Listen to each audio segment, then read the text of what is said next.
All right. I know it sounds like a noob thing, but I literally just figured out where. Wait, what did I just do? I just did something here.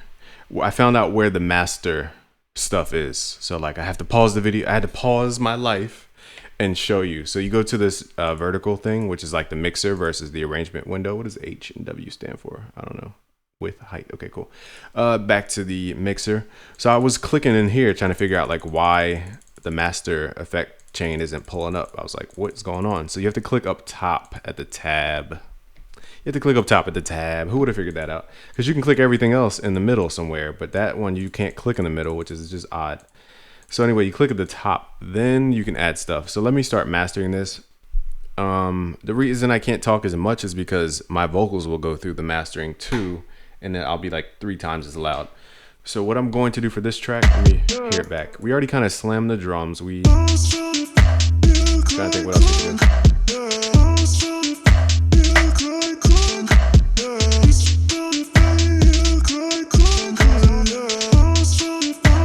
Well, we would need kind of vocals in there as well, but all I really need is an EQ and a limiter at this point to keep it really simple.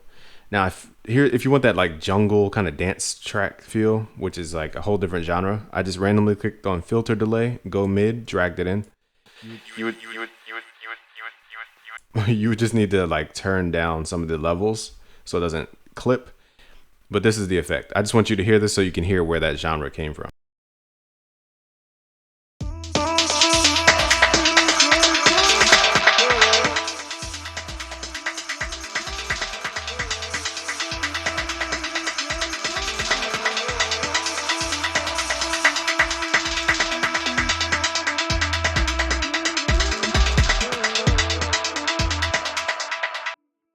So that's one of those DJ effects you can add. It changes the whole genre simply by adding a delay to your master track. Sounds really cool. I just don't know where the input output levels were, so I wasn't gonna mess with that too much, but it sounds pretty dope as a DJ effect. Anyway, that was a random side note. Let's add an EQ under the audio effects. So let's go to EQ 8 because we want a lot of points here, and just double click to pull one up. And now you can see different stuff. Now, where's that plugin where it shows you like the frequency everybody's talking about? I don't know yet. I didn't figure out every plugin just yet. Maybe it's channel EQ. I don't know. But here it is. What is this? Toggle expand. Oh, here it is. Here is the plugin. So here you can analyze different frequencies, and I believe it tells you where you are. So it tells you the note value as well. That's pretty dope. But they didn't tell you this is at 440 hertz tuning. So that's another little caveat. We're not going to get into that. Let's see. So it's not the most advanced thing I would use. We're on mode. Oh, we can do mid side. So let me shut up because there's mid side mode, which is pretty dope. Man, Ableton just surprises me. So let's do mid side, and I don't know how to solo each side yet. I don't know which side we're in. I don't know where mid stuff is and where side stuff is.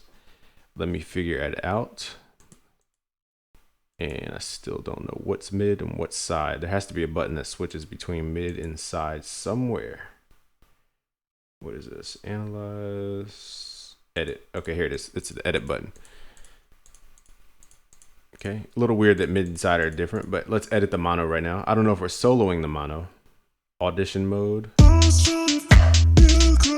go to stereo mode. So we can't solo stereo or mono, I don't think. These are all questions that are irrelevant, but it would help.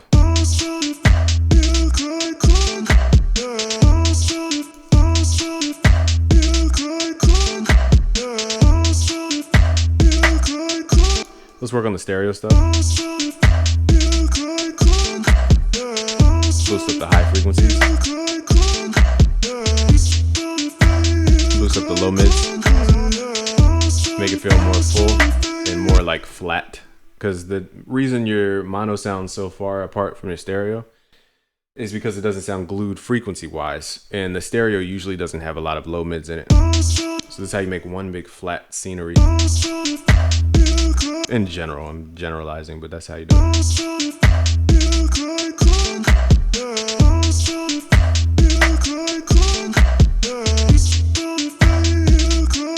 Mono mode.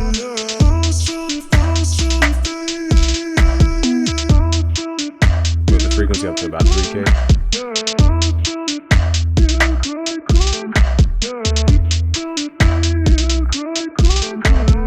boosting a lot of frequencies. You can't see it because it's so subtle, but it's boosting a lot of frequencies.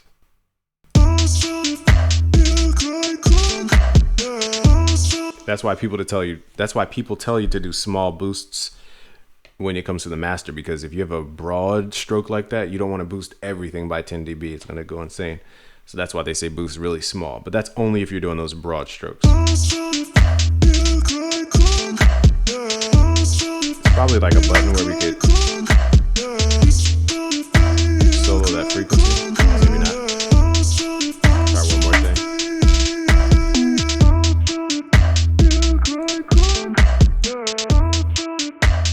So here's where I'm going to cut. I'm going to increase the Q, which is the sharpness. Okay. I'm going to boost so I can hear what I want to cut. Then I'm going to cut it.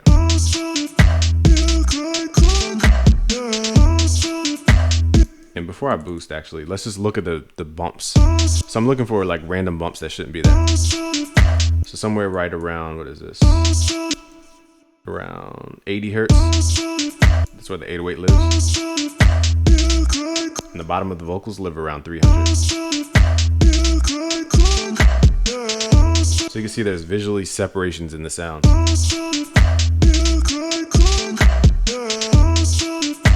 I really don't need to cut any low mids. My vocals sound a little thin. I'm trying to figure out why. Maybe, let me turn this off. Do my vocals sound thin? Check. It just could be the way it's set up. Now we need a high cut. Let's see, can we do filtering? Let's do a filter on the lows. Because all this extra low end, like the bottom of the mountain, we don't really need. Let's see if we can sharpen this too. And we can sharpen the Q, which is different than the curvature of the filter. It doesn't look like we can change the curvature. It says 4x. Oh, there we go. And this brings a lot more energy to your low end. You don't have to do it this sharp, however.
So the reason I'm boosting this so hard is because it's not affecting a lot of instruments. It's only affecting really the vocal. Boosting at 12K and above. I'm trying to debate on this curvature.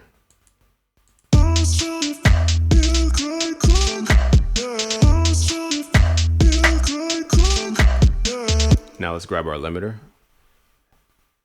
But Ableton has been pretty good to me. I like Ableton. Let's put the ceiling at -1 dB because a lot of formats don't like you to have it very high. So I wish we could type that a value and that'd be cool. But we have to draw it in, which is a little tedious. Just turn up your gain. I'm gonna turn off my mic.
Incredible. So that's how you quickly master in Ableton. Thank you for watching today. It's busyworksbeats.com. If you want to learn more, join now as a premium member at busyworksbeats.com/premium. Let me know if you would like an Ableton course. We can definitely do that because I'm discovering stuff in Ableton that is taking me like I'm about to switch. Well, I don't know if I could fully switch because I don't know everything about everything, but we could discover it together. So let me know. It's busyworksbeats.com.